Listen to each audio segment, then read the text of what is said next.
Welcome to Teachers. This is the first video on class 12 physics for the chapter Electric Charge and Fields from the unit Electrostatics. The curriculum is common to CBSE and all state boards which follow the NCERT syllabus. In this session, we will discuss electric charge and Coulomb's law. Let us begin with electric charge. What is electric charge? Charge is a basic property associated with matter due to which it produces and experiences both electrical and magnetic effects. The study of electrical effects of charge at rest is called electrostatics. Now, the reason why an object or a material becomes charged. According to modern views, all matter is composed of atoms roughly 10 raised to minus 10 meter in diameter. Every atom consists of nucleus composed of positively charged protons and neutral neutrons. Around the nucleus, negatively charged electrons revolve in different orbits. Since in an atom, the number of protons is equal to the number of electrons, it is neutral. Hence, matter is said to be uncharged. Outermost electrons in an atom are called valence electrons. And in conductors, these are loosely bound to the atom. The excess or deficiency of electrons in a body gives the concept of electric charge. If in a body there is excess of electrons over its neutral configuration, conventionally the body is said to be negatively charged. And if there is deficiency of the body is said to be positively charged. So, a negatively charged body means it has gained electrons, while a positively charged body means it has lost some of its electrons. Regarding electric charge, it is worth noting that in SI units, as electric current is assumed to be a fundamental quantity, and as I is rate of flow of charge, that is charge over time, electric charge is a derived physical quantity with dimensions A, T, and unit called Coulomb, which is 1 ampere second. The Coulomb is related to CGS units of charge through the basic relation 1 Coulomb is equal to 3 into 10 to the power of 9 EOC of charge, which is 1/10 of the EME of charge. Practical units of charges are ampere hour, which is 3600 Coulomb, and Faraday, which is 96,500 Coulomb. Electric charge is scalar and can be of only two types, positive and negative. This is because it acts algebraically and represents excess or deficiency of electrons. It's also worth mentioning that electric charge is transferable. If a charged body is put in contact with an uncharged body, the uncharged body becomes charged due to transfer of electrons from one body to the other. If charged body is positive, it will withdraw some of the electrons from the uncharged body, and if negative, will transfer some of its excess electrons to the uncharged. This process of transferring of charge is called charging by conduction. Also, you should note that charge is always associated with mass.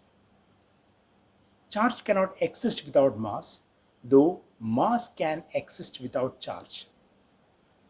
The particles such as photons or neutrino, which have no rest mass, can never have a charge, as charge cannot exist without mass. As charge cannot exist without mass, the presence of charge itself is a convincing proof of existence of mass. In charging, mass of a body changes. How? If electrons are moved from the body, mass of the body decreases and will become positively charged. On the other hand, from the electrical neutrality, if electrons are added to the body, mass of the body will increase and the body will acquire a net negative charge. However, due to the extremely small mass of electron, which is a 9.1 into 10 to the power of minus 31 kilogram, the exchange in mass of the body due to charging is practically negligible as compared to the mass of the body.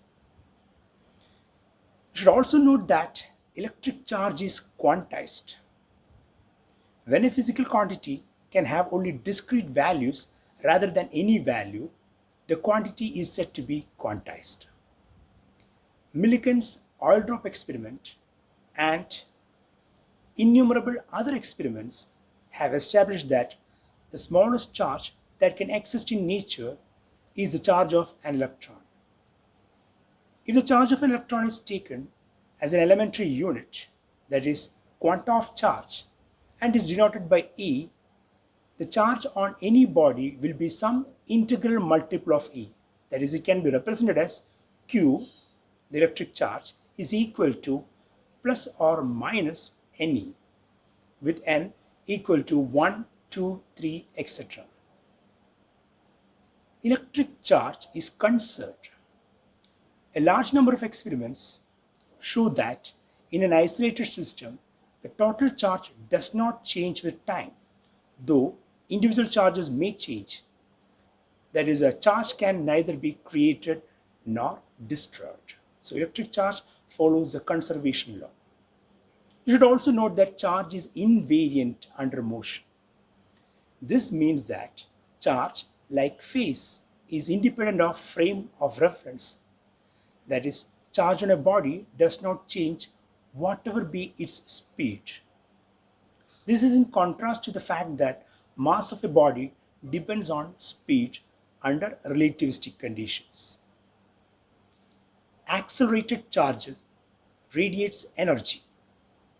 Electromagnetic theory has established that a charged particle at rest produces only electric field in the surrounding space.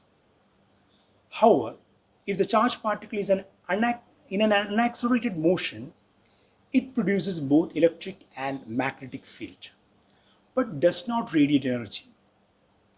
If the motion of the charged particle is accelerated, it not only produces electric field and magnetic field, but also radiates energy in the surrounding space, which is in the form of electromagnetic waves. Through large number of experiments, it is also well established that similar charges repel each other while dissimilar charges attract. Here it is worth mentioning that true test of electrification is repulsion and not attraction, as attraction may also take place between a charged body and an uncharged body.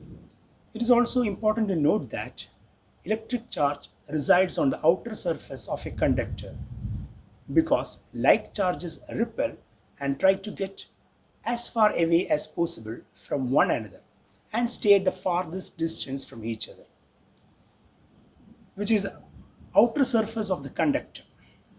This is why a solid and hollow conducting sphere of same radius will hold maximum equal charge, and this is the same reason why a soap bubble expands on charging.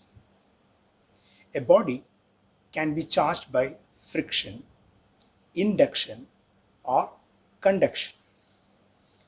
In friction, when two bodies are rubbed together, electrons are transferred from one body to the other.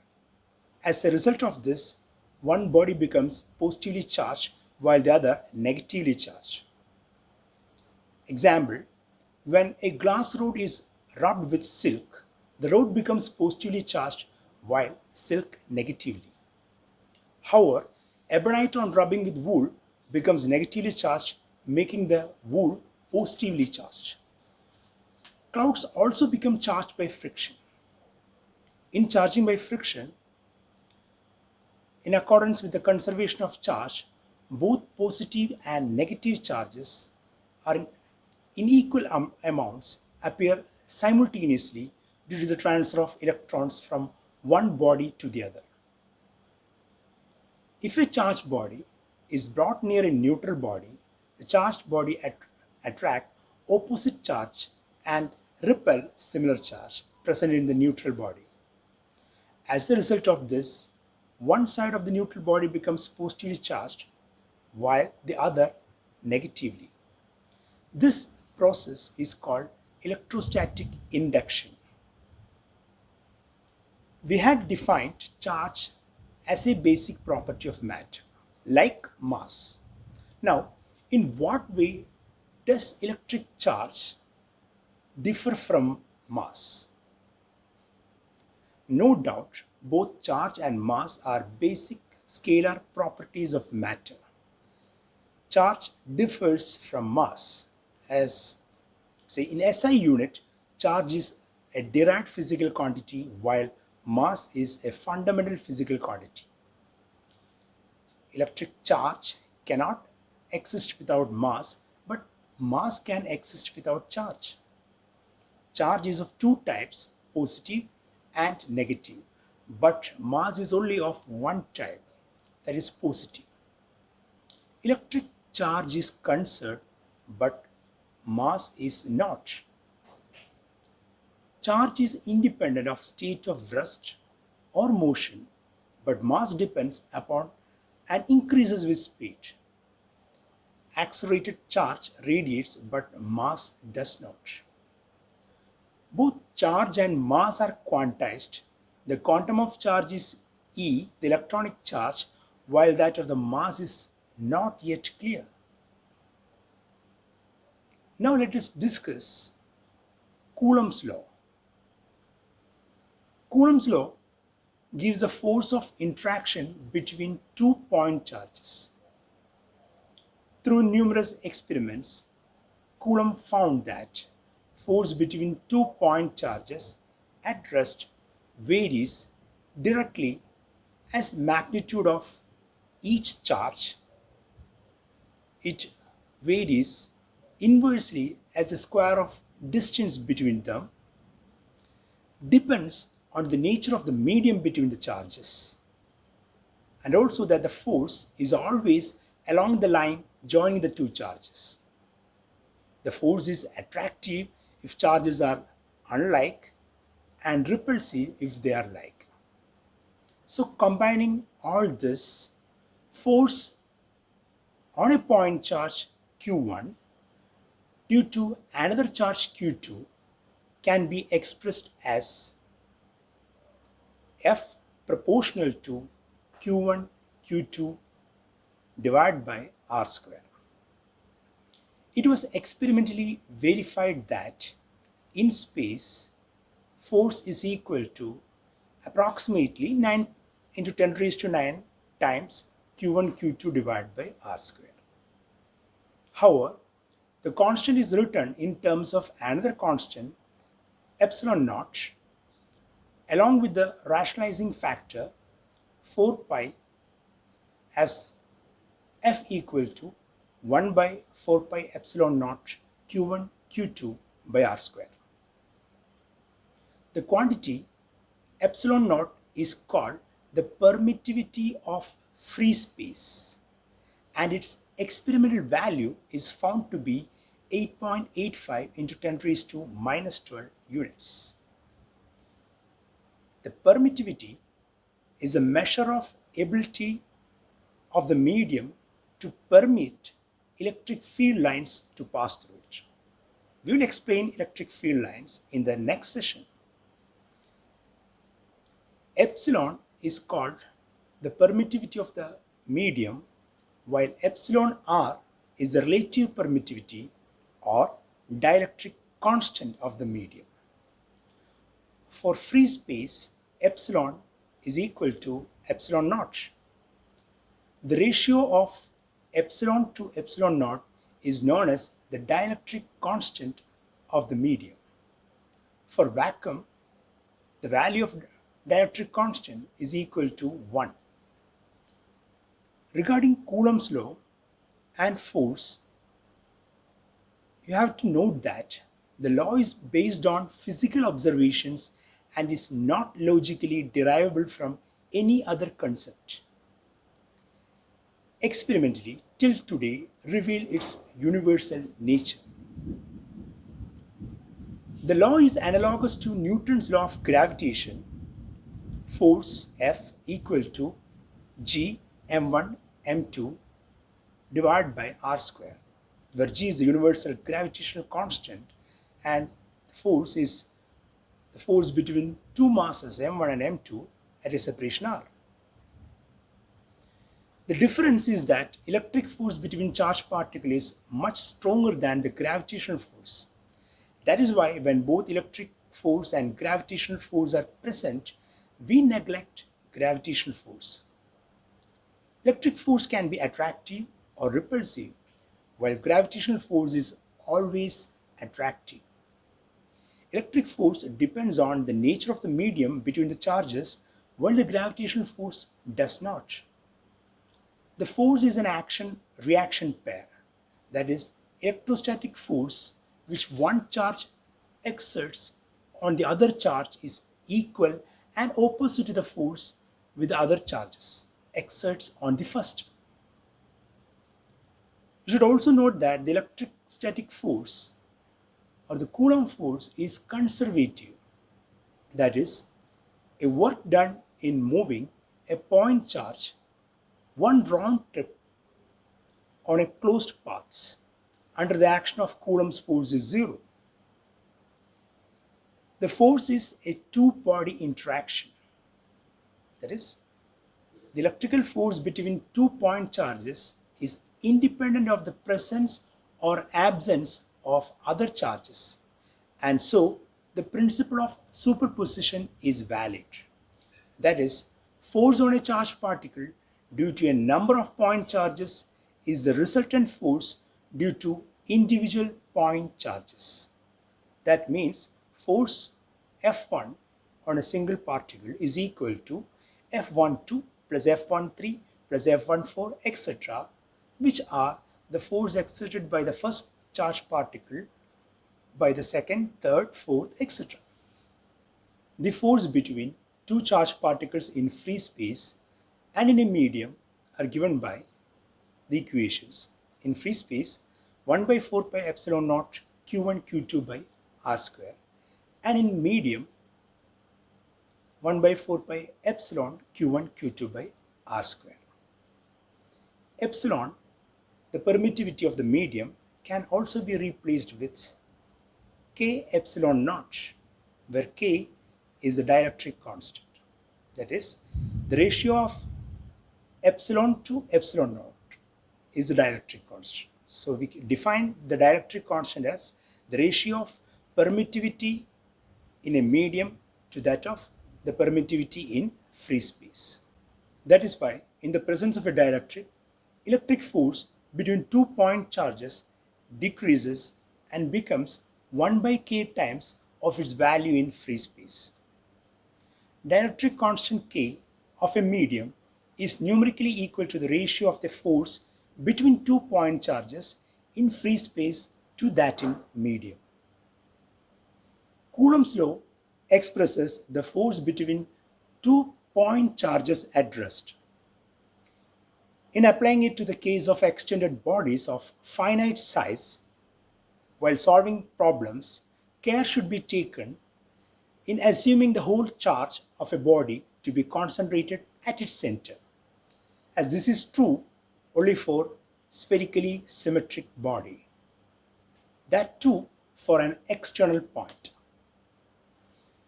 It is time to wind up this session. In the next session, we will mainly discuss electric field and numerical problems based on the context discussed in this session and the next session. If you haven't subscribed yet, subscribe, and don't forget to click the bell button so that you get notified whenever a new video is added.